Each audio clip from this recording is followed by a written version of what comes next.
Yeah, I've been getting pretty lonely the last couple of days. Well, mainly really yesterday, things started to kick in.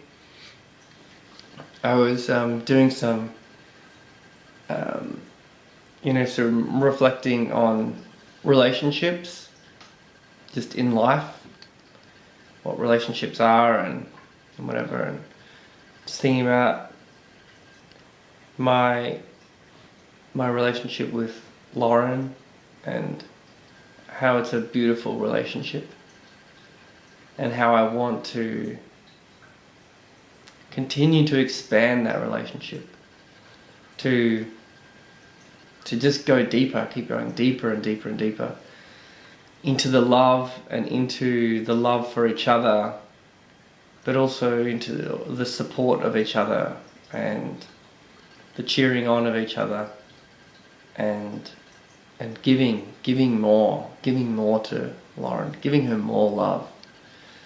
I see it as one of my challenges in life. I would say this is probably the challenge for everyone, but except for maybe the Dalai Lama, because he practices this all the time, but just this practice of giving love. We all want to receive it. We all expect someone else to love us and give us love. But it's I want to practice giving love more freely and more deeply and in a more present way. I guess in a higher quality kind of love, rather than a kiss on the cheek on the way out and a quick "I love you." Be really present and deliberate and spend that quality time really deeply connecting with Lauren.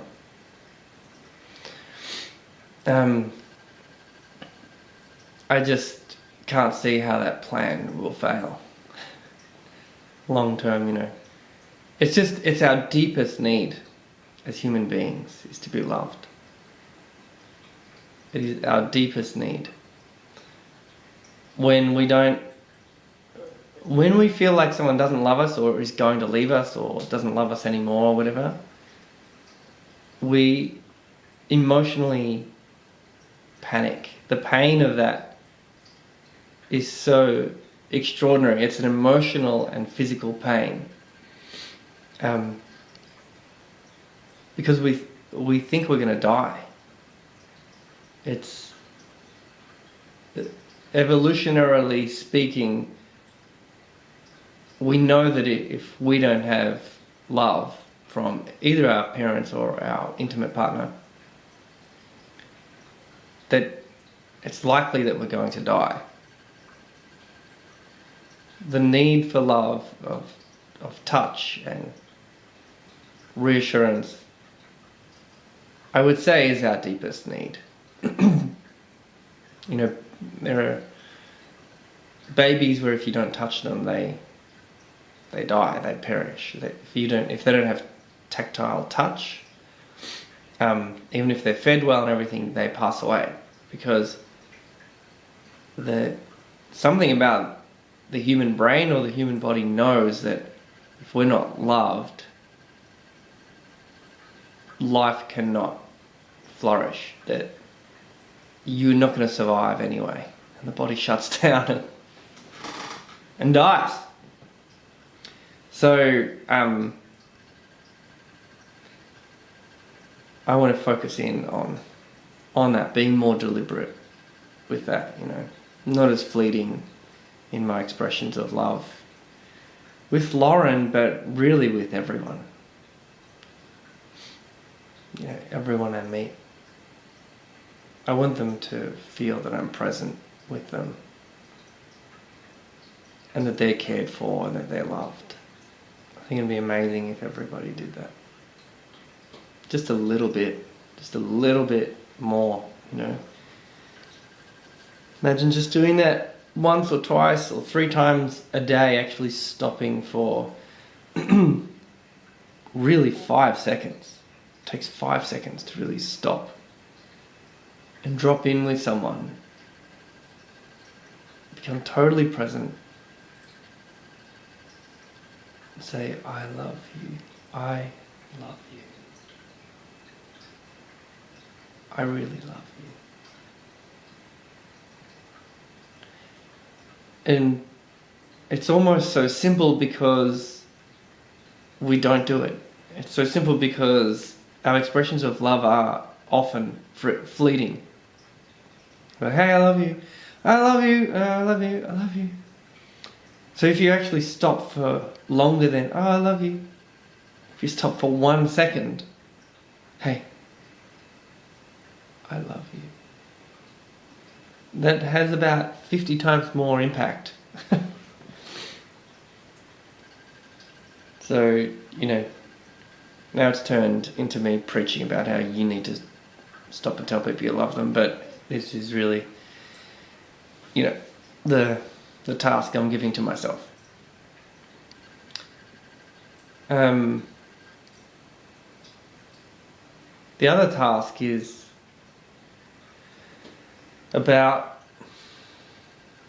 loving one's self, loving myself.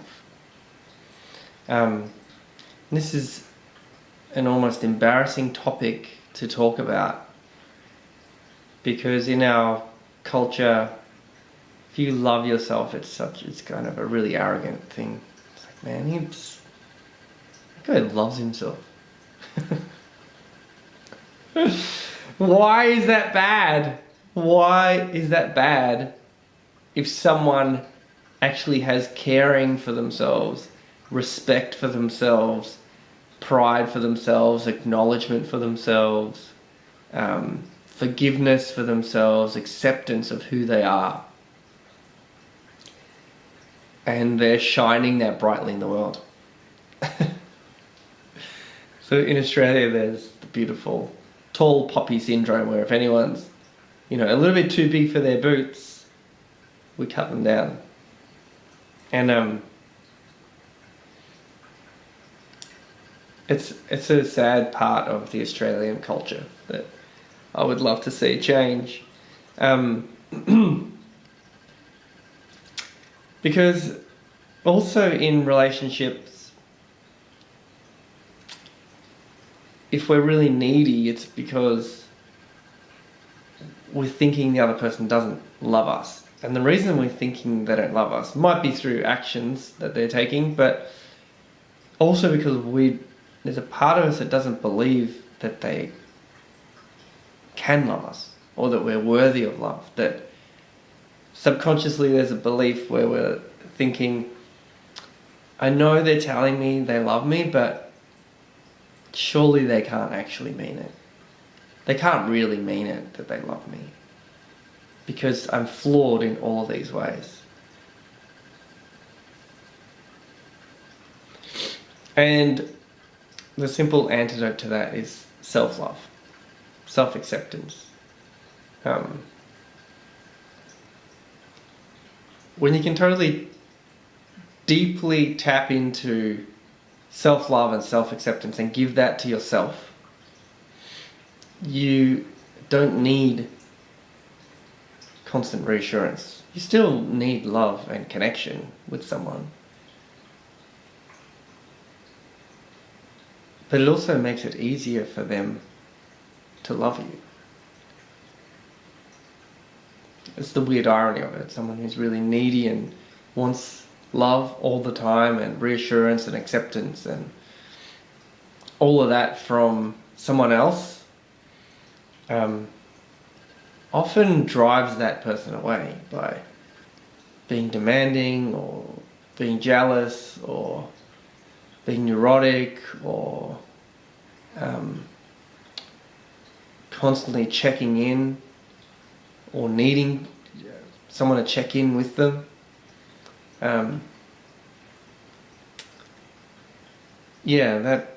That behaviour generally drives people away, and that's a bit of a sad irony with that. But so self-acceptance and self-love is probably actually the first place to start. I don't think anyone's ever going to watch this much of it. I was going to go into town today, check my email and things for the first time since I've been here. First day I got here, my phone ran out of credit, so I haven't had any contact with the outside world and no internet, and it was an absolute blessing, not even in disguise.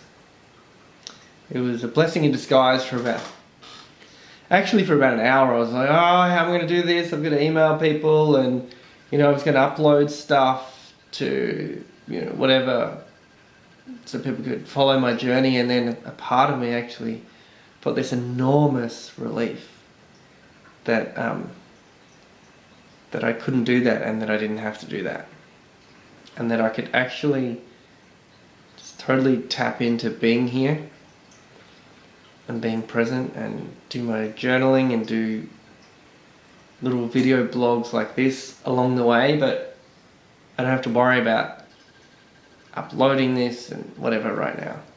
It's going to happen a month from now, whatever, but I want to make sure I capture what happens throughout this period. So yeah, so I was going to head into town. I didn't, and it's looking wildly foggy out there. I don't want to hitchhike in this fog. I could end up dead. So I get the feeling the weather might turn tomorrow, and I might give that a go. Alright, over and out.